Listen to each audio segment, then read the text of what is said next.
Hello students. तो आज हम जिस टॉपिक के ऊपर ऐसे या आर्टिकल लिखने जा रहे हैं, टॉपिक है hiking prices of daily needs. जो रोज़मर्रा की ज़रूरत की चीज़ें हैं हमारी, जिनके बिना हमारा गुजारा नहीं हो सकता, तो उनकी कीमतें हैं जो लगातार बढ़ रही हैं। तो हिंदी में बढ़ती हुई महंगाई के कारण और उसके सोल्यूशन। तो चलिए हम शुरू करते हैं ट्रांसलेशन के साथ। Last few years, the prices of essential commodities, daily needs, essential commodities क्या होती हैं? Daily needs, जो हमारी रोज़मर्रा की ज़रूरत की चीज़ें होती हैं। तो पिछले कई सालों से उनकी जो कीमतें हैं, like LPG gas cylinder, pulses cylinder हो गए, पल्सेस दालें हो गई, वेजिटेबल सब्जियां, fruits, petrol, diesel are going up day by day. दिन ब दिन वो उनकी कीमतें हैं जो ऊपर से ऊपर मतलब बढ़ती ही जा रही हैं। And LPG cylinder now cost 1000 rupees. जो LPG सिलेंडर जिसके बिना कोई घर कोई किचन नहीं चल सकती है, तो उसकी कीमत ही 1000 रुपया हो चुकी है। तो अगर हम सोच के देखें कि अगर किसी किचन में जॉइंट फैमिली में कोई रह रहा है तो उसमें एक महीने में 2 सिलेंडर की कंज्यूम्स होती है, तो 2000 रुपया हो गया एक महीने का। While price of other things like petrol diesel are also beyond the reach of common people. Beyond the reach मतलब होता है कि पहुंच से बाहर हो चुका है। प्राइस ऑफ अदर थिंग्स, तो ये सिलेंडर की ही बात नहीं, बल्कि जो पेट्रोल डीजल है जिसके बिना व्हीकल्स नहीं चल सकते हैं, तो वो भी आम आदमी की पहुंच से, कॉमन पीपल मतलब आम आदमी की पहुंच से बाहर हो चुका है। इन डेली ये litre of petrol now cost you 97 rupees पर लीटर। तो 1 लीटर पेट्रोल की कीमत कितनी हो चुकी है? 97 मतलब 100 के करीब ही पहुँच चुकी है। While diesel jumps to 89 rupees. तो डीजल की कीमत क्या हो चुकी है? 89 rupees. A price hike in the items consume daily in the household affects the consumer मोर।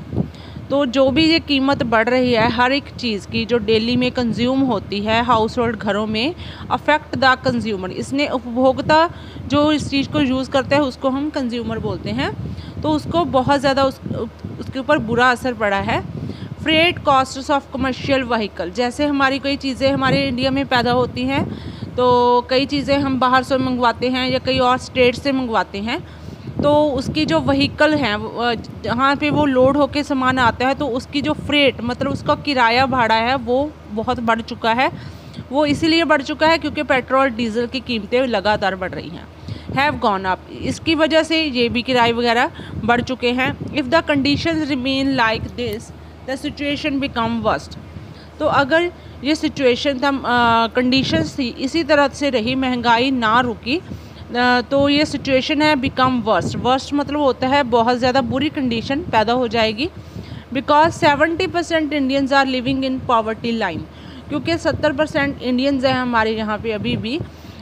इतनी डेवलपमेंट होने के बावजूद, इतना इंडस्ट्रियलाइजेशन होने के बाद भी 70% इंडियंस हैं जो लोग फैक्ट्री एरिया में काम कर रहे हैं, पॉवर्टी के गरीबी लाइन के नीचे रह रहे हैं।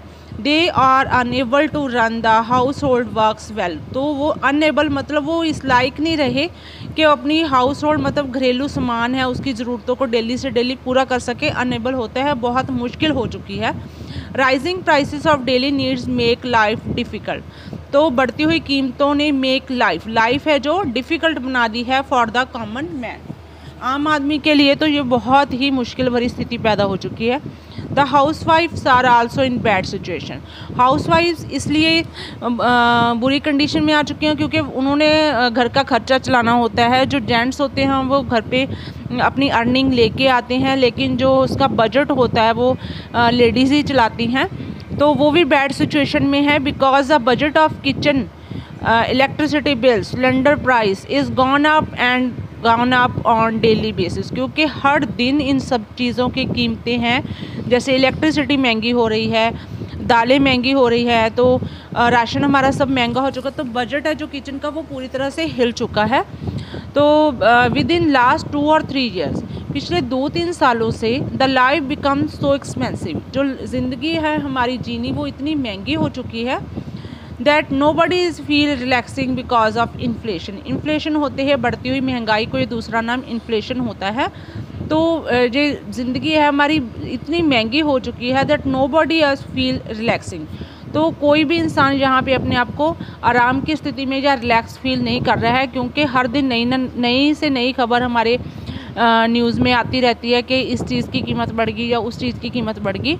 इससे हर एक इंसान है जो वरी में आ जाता है, चिंता में आ जाता है। Central government and state government is also responsible for this situation.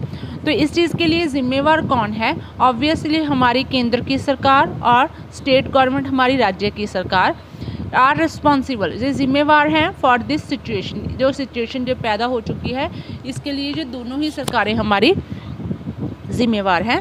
The government should change the warriors policies about taxation and import duties. तो कई चीज़ें हमारी यहाँ पे इम्पोर्ट होती हैं, यहाँ पे आती हैं, तो कई चीज़ें हमारी एक्सपोर्ट होती हैं, तो उसके ऊपर जो टैक्स वगैरह होती है, जो इम्पोर्ट ड्यूटी होती है, जहाँ हमारे देश में ही कई चीज़ें टैक्स के अंडर आती हैं, तो जो पॉलिसीज़ बनी हुई हैं उनको गवर्नमेंट को थोड़ा चेंज करना पड़ेगा, ताकि जो डेली नीड्स हैं उनकी महंगाई कम हो थोड़ी सी। Government should ban the export of edible oils.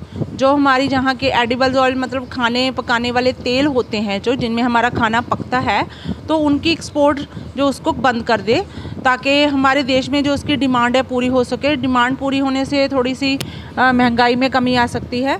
And pulses भी हमारी इंडिया में ही पैदा होती हैं, दालें जो होती है उनको भी एक्सपोर्ट कर दिया जाता है। तो इससे जहाँ पे डिमांड और जो सप्लाई है उसका जो रेशो है वो बिगड़ जाता है।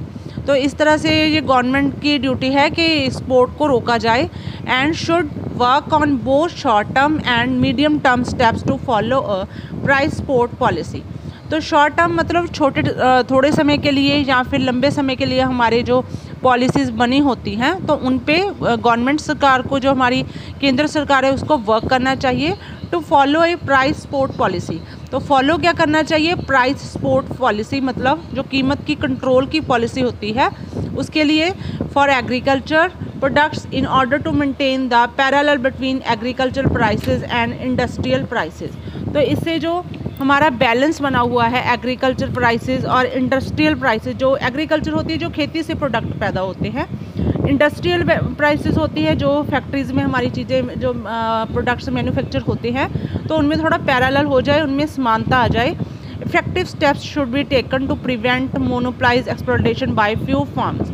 तो इसके लिए और क्या कदम हो सकते हैं? इफेक्टिव असरदार स्टेप्स कदम उठाने चाहिए। Should be taken to prevent monopolize. Monopolize होती है कि किसी एक ही कंपनी के पास उस चीज़ को प्रोडक्ट प्रोड्यूस करने का या उसको बेचने का अधिकार होता है, उसको बोलते हैं मोनोपोलाइज।